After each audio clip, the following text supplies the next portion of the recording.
Good evening, everyone and all. Dear friends, good evening and everyone and all. Today, I am going to talk an important sentences. What do you talk in your life? అంటే మన జీవితంలో మాట్లాడుకునేటువంటి ముఖ్యమైనటువంటి కొన్ని వాక్యాలను మనం ఇంగ్లీష్లో ఎలా మాట్లాడాలి తెలుసుకున్నాం. For example, what are you searching for? What are you searching for అంటే అర్థం ఏంటి? దేనికోసం వెతుకుతున్నావు? What are you searching for. Next sentence, what are they coming for? What are they coming for? వాళ్ళు దేనికోసం వస్తున్నారు? Next, what should I do? What should I do? నేనేం చేయాలి?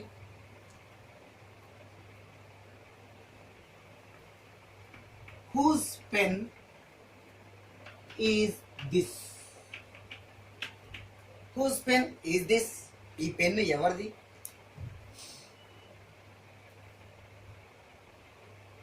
Whose pen is this? ఈ పెన్ను ఎవరిది? Wear should we go? మేము ఎక్కడికి వెళ్ళాలి?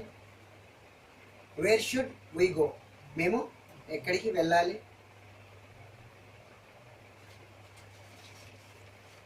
నెక్స్ట్,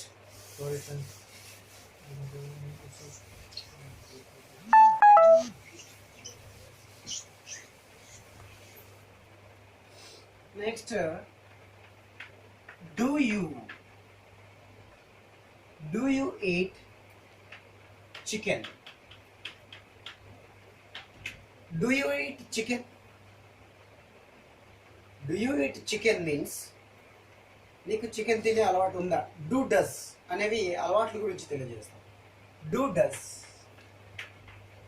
డస్ అనేవి అలవాట్ల గురించి తెలియజేస్తాయి. So do you eat chicken? నువ్వు చికెన్ తింటావా? Do they eat fish? వాళ్ళు చేప తింటారా? Do they eat fish curry? వాళ్ళు చేప కూర తింటారా? When we come to the point of he, she, it and names, does she eat? Does she eat chicken? ఆమె చికెన్ తింటదా? Does she eat chicken? Does Raju eat chicken? Raju chicken తింటాడా? అంటే వాళ్ళకి అలవాటు ఉందా అని, తినే అలవాటు ఉందా అని. Do you read newspaper daily? నువ్వు రోజు న్యూస్ పేపర్ చదువుతావా అంటే నీకు న్యూస్ పేపర్ చదివే అలవాటు ఉందా? Does she read newspaper every day? ఆమె రోజు న్యూస్ పేపర్ చదువుతుందా? Does she cook every day? ఆమె రోజు వంట వండుతుందా? ఇలా డూ డస్ అనేవి అలవాట్లు తెలియజేయడానికి అడగడానికి మనం ఉపయోగిస్తుంటాం. నెక్స్ట్ పాయింట్కి మనం వెళ్దాం.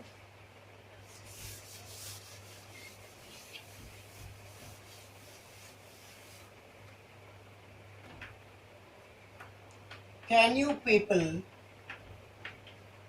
leave me alone, please? Can you people leave me alone, please? దయచేసి మీరు నన్ను వదిలేస్తారా అంటే వదిలేయండి అని. Okay. Next, let me go. So exactly let me go, నన్ను వెళ్ళనియండి అంటే నువ్వు వెళ్తున్నప్పుడు ఎవరో అడ్డున్నారు, అప్పుడు నువ్వేమంటావు? నన్ను వెళ్ళనివ్వండి అంటావు. బస్సులో మీరు ఎక్కుతున్నారు, లోపలికి వెళ్ళండి. లెట్ మీ గో, నన్ను వెళ్ళనివ్వండి. లెట్ మీ సిట్, నన్ను కూర్చోనివ్వండి. లెట్ మీ సింగ్, నన్ను పాడనివ్వండి. అంటే నీకు పాడడానికి అవకాశం లేదు, నువ్వు అడుగుతున్నావు వాళ్ళు పాడుతుంటే. ఏ ట్రూప్ కానీ ఒక సింగర్స్ ట్రూప్ పాడుతున్నప్పుడు నాకు కూడా అవకాశం ఇవ్వండి అంటే లెట్ మీ సింగ్, నన్ను పాడనివ్వండి. లెట్ హిమ్ సింగ్, అతన్ని పాడనివ్వండి. లెట్ హిమ్ రైట్, అతన్ని రాయనివ్వండి. లెట్ హిమ్ ఈట్, అతన్ని తిననివ్వండి. లెట్ హిమ్ కమ్, అతన్ని రానివ్వండి. లెట్ హిమ్ గో, అతన్ని వెళ్ళనివ్వండి. అనుమతి ఇవ్వండి అని అర్థం. లెట్ అంటే ఏంది? అనుమతి ఇవ్వండి అని అర్థం. నెక్స్ట్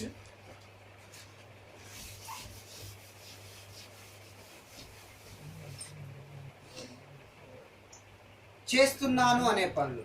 నెక్స్ట్ ఏంటి? చేస్తున్నాను అనే పనులు. I am writing a story. నేను ఒక కథ రాస్తున్నాను. She is writing a story. ఆమె ఒక కథ రాస్తుంది. ఓకే, ఇక్కడ I am not writing a story. నేను ఒక కథ రాయడం లేదు. She is not writing a story. ఆమె ఒక కథ రాయడం లేదు. Okay, I am coming to marriage. నేను మ్యారేజ్కి వస్తున్నాను. Or marriage function. She is not coming to marriage function. ఆమె మ్యారేజ్ ఫంక్షన్కి రావడం లేదు. Okay, I'm not coming to picnic. నేను పిక్నిక్కి రావడం లేదు. I'm coming to picnic. నేను పిక్నిక్కి వస్తున్నాను. ఇక్కడ చూడండి, are you coming to picnic? నువ్వు పిక్నిక్ వస్తున్నావా? Are you not coming to picnic? నువ్వు పిక్నిక్కి రావడం లేదా? It is very short. Aren't you coming to picnic అంటే నువ్వు పిక్నిక్కి రావడం లేదా? Okay, is it raining? It is raining. It is raining now. It is raining now అంటే వర్షం పడుతుంది లేదా వర్షం కురుస్తుంది. ఇట్ ఈస్ డ్రిజ్లింగ్ నౌ అంటే వర్షపు జల్లు పడుతుంది. ఇట్ ఈస్ డ్రిజ్లింగ్ నౌ, వర్షపు జల్లు పడుతుంది. ఇట్ ఈస్ రైనింగ్ నౌ, వర్షం కురుస్తున్నది. హెవీ రెయిన్ అంటే భారీ వర్షం. హెవీ రెయిన్ అంటే ఏంది? భారీ వర్షం. ఇంగ్లీష్లో కొన్ని మనం ఒకరిని తిట్టాలనుకుంటాం. If you want abuse anyone in English, learn some words. అంటే మీరు ఇంగ్లీష్లో ఎవరైనా తిట్టాలనుకుంటే కొన్ని పదాలు నేర్చుకోండి. ఒకటి, ఆ పదాలు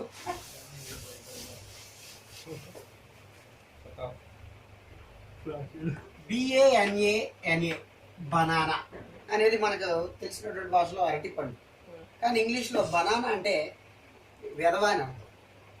ఏమిటిది? వెధవా అని అర్థం. ఓకే, అలాగే చాటర్ బాక్స్. చాటర్ బాక్స్ అంటే ఉత్త వాగుడికాయ, సొల్లోడు అని అర్థం. Is a chatter box. అతను ఉత్త వాగుడికాయ, మాటలే, చేతలు లేవు అని అర్థం. అర్థమైందా?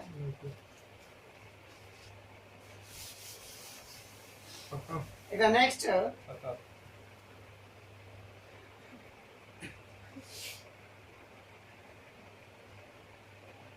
Is a pumpkin. Is a pumpkin అంటే ఉత్త పిరికి పంద. ఏంటది? ఉత్త పిరికి పంద. ఇంకా ఎవరినన్నా నువ్వు తిట్టాలంటే have you gone crazy. Have you gone crazy, నీకేమైనా పిచ్చెక్కిందా? Have you gone crazy means నీకేమైనా పిచ్చెక్కిందా? Have you lost your memory. Have you lost your memory అంటే నువ్వు మర్చిపోయావా అని అర్థం. మతి స్థిమితం అయిపోయావా అని అర్థం. Okay, have you lost your memory. Next, has she daubed. Has she daubed అంటే ఇంటి ముందు కలాబ్ చదువు. డౌబింగ్, కలాబ్ నీళ్ళు చదువుతారు ఇంటి ముందు. అంటే హ్యాస్ షీ డౌబ్డ్ అంటే ఆమె కలాబ్ చల్లిందా? ఓకే, ఇలా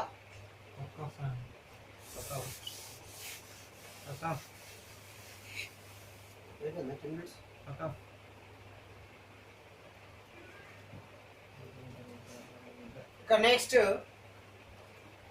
షీ ఈజ్ సో ప్రెటీ. ఆమె చాలా బాగుంది.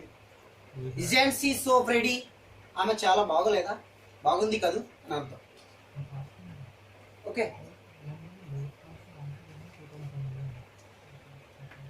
I am fond of sweets. నాకు స్వీట్లు అంటే ఇష్టం. I am fond of jangri. నాకు జాంగ్రీ అంటే ఇష్టం. ఫాండ్ ఆఫ్ అనేది అభిరుచి లేదా ఇష్టాన్ని తెలియచేస్తుంది. Okay, once again repeating. Do you eat chicken? నువ్వు చికెన్ తింటావా? Does she eat chicken? ఆమె చికెన్ తింటదా? Don't you eat chicken? నువ్వు చికెన్ తినవా? Doesn't she eat chicken? ఆమె చికెన్ తినదా? అంటే ఆ అలవాటు లేదా అని అర్థం. ఆ అలవాటు లేదా అని అర్థం. ఓకే, బాగా